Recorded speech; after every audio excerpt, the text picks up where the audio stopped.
How to make chains in Terraria. So you cannot craft this basic material without first setting up a standard metalworking station. So first is you must mine either iron or lead ore from the underground layer, then go to a furnace, then smelt the ore that you have to create the iron or lead bar.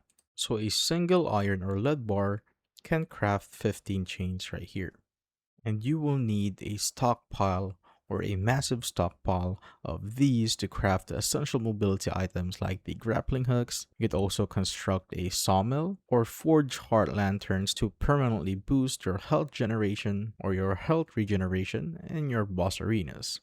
So I'm gonna craft it right there. So as you can see, I already have 240 chains just by using a little bit of my iron bars right there.